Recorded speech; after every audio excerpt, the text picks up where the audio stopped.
أهلين بكم، إن شاء الله تكونوا بألف خير. اليوم راح نحكي لكم قصة واحد الإنسان اللي كانت غريبة نوعا ما. هاي القصة ما قدرتش منها، صرت مع أنه هذه الحكاية بسبب حبس هذا لابوني قرايته، ومن هذاك النهار ما زادش تدخل هذيك الإقامة، وزيد أنا مع الدخول الجامعي والإقامات يعني ربي يستر. صاحب القصة يقول لكم أنا واسمي وحيد، عمري 25 سنة.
مي كنا متونسين مع بعضنا وما نخافوش، وبالعكس كنا نحس بواحد الحماس وواحد التشويق، يعني كنا حاسين روحنا نكتشفوا كما كان الحال. فات السمستر الاولى عادي طلعنا ب10 كما اي واحد يقرا حقوق، وزيد كان يحب لك تدي 10 مع الاساتذه اللي كانوا مزيرين شوي.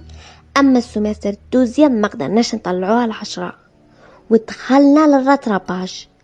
تحتمت علينا نرجعوا للاقامه انا وصاحبي جابر، ونرجعوا للشمبرة اللي كانت غريبة نوعا ما. كنا من ندخلوا نرقدوا فيها كشغل مغناطيس، من تدخل ترقد ديركت وما تقدرش حتى تنوض، والنوض مقطعين تعب. تقول كنا نحفروا في القبور بخلاف المنامات اللي نشوفوهم، وحوايجنا اللي من ذاك ما نلقاوش نصهم.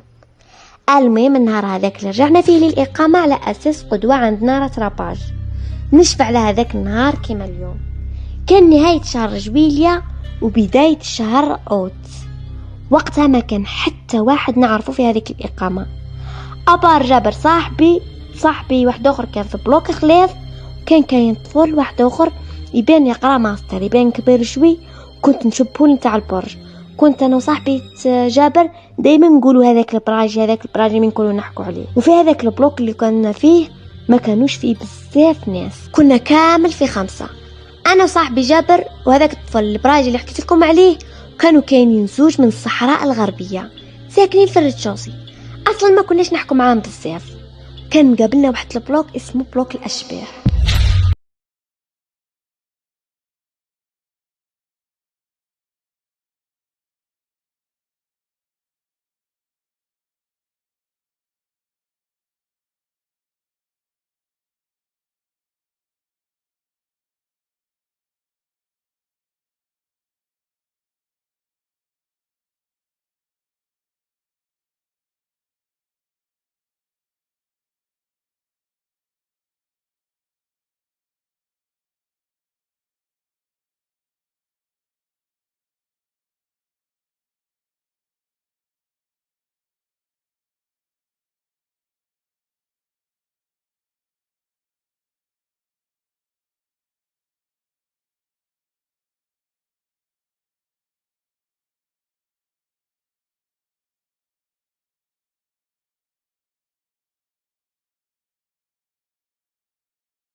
وين داوز طالعه والضوء كان طافي.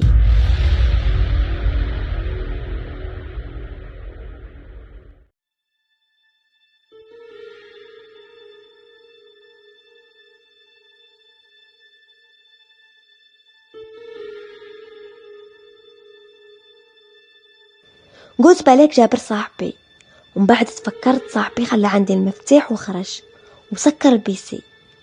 المهم شعلت الفلاش نتاع التليفون ما كان حتى واحد. بعد كذبت على روحي باللي صاحبي نسى البيسي وخرج.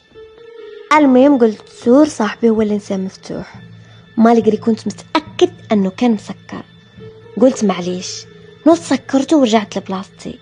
هكذا شوي وحسيت ظهري حكماته قشعريرة، وسمعت صوت الشغل اللي بان نتاع حجوز.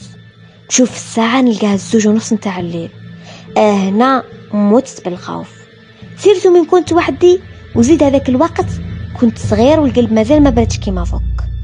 هزيت تليفوني والمفتاح وخرجت، سكرت الباب من ورايا ورحت نجري مع هذاك الرواق اللي حسيته كان طويل أكثر من المعتاد، حتى لحد الدروج، وكملت أجري في هذوك الدروج من الخلعة. المهم وانا هابط نسمع في واحد يجري من ورايا، ما قدرتش ما نشوف من ورايا. كملت نجري حتى لحد الباب نتاع البلوك نتاع برا، ورحت لصاحبي اللي كان في بلوك خلاف. قلت عنده وش اللي عشته هذه الليلة خلاني نحلف على الإقامة والجامعة.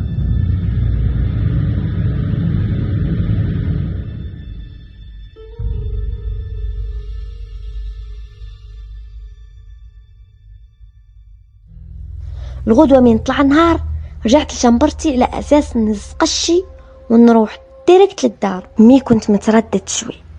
المهم أنا جيت داخل شنبرتي حتى تلاقيت مع هذاك البراج اللي حكيت لكم عليه.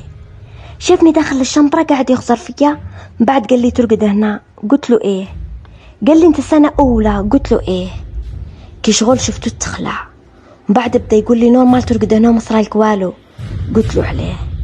قال لي ما نخوفكش، من العام اللي فات جا واحد من اليمن شانق روحو في شنبرتك هذه. هنا هزيت حوايجي وقلعت ديريكت، وديسيديت ما نرجعش لهذه الشنبرة يسرى وش يسرى، ورميت 7 حجرات ورايا على اساس ما نزيدش نرجع لهذه الإقامة خلاص. ومن هذاك النهار ما عقبتني راباج ني والو، ورميت القرايه كله ورايا، والحمد لله على كل حال.